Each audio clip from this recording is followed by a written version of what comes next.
Poursuivons cette édition avec une parenthèse environnement. Alain Richard Donvaï, président de la COP 15 désertification, et Edouard Fongbei, directeur général du Centre national de télédétection et d'information géographique, ont signé une convention de partenariat. La COP 15 s'est résolue à être un catalyseur de la lutte contre les effets du changement climatique grâce à l'appui du Centre national de télédétection et d'information géographique pour la restauration du couvert forestier en Côte d'Ivoire. Le reportage de Djekou de Silva est commenté par Konena Nogo. Ils se sont rencontrés. Ils ont échangé sur leur cadre de collaboration. Eux, ce sont Alain Richard Donvaï, président de la COP 15 désertification, et Edouard Fongbei, directeur général du Centre national de télédétection et d'information géographique. Et pour cause, 80% du couvert forestier de la Côte d'Ivoire a été détruit par les besoins de l'agro-industrie.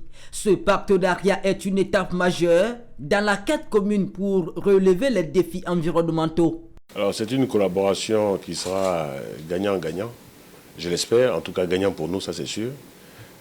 La COP 15 a l'intention donc à travers cette collaboration avec le CNTIG de pouvoir bénéficier donc de l'apport des nouvelles technologies dans la surveillance des écosystèmes, la surveillance de l'environnement et surtout permettre à la décision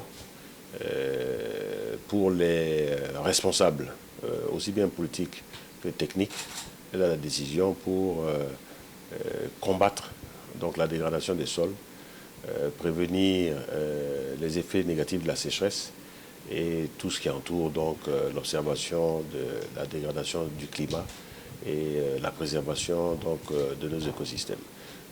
Oui, exactement. Vous savez que la télédétection, c'est l'art d'observation de notre couvert végétal, de notre pays à travers les satellites.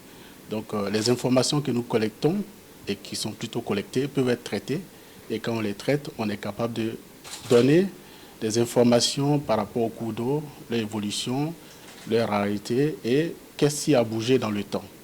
Alors ce que nous faisons ici dans le cadre de tout ce qui est analyse spatio-temporelle, donc ça veut dire tout ce qui est dans le temps, tout ce qui s'est passé d'une période T1 à une période T2. Notons que la 15e conférence des parties de la Convention des Nations Unies sur la lutte contre la désertification et la sécheresse COP15 s'est tenue à Abidjan le lundi 9 mai 2022. Au titre des recommandations, la COP15 d'Abidjan s'est décidée à combattre les tempêtes de sable et de poussière et d'autres risques de catastrophes croissantes. La déclaration finale d'Abidjan a prévu de s'attaquer aux migrations forcées et aux déplacements provoqués par la désertification et la dégradation des terres.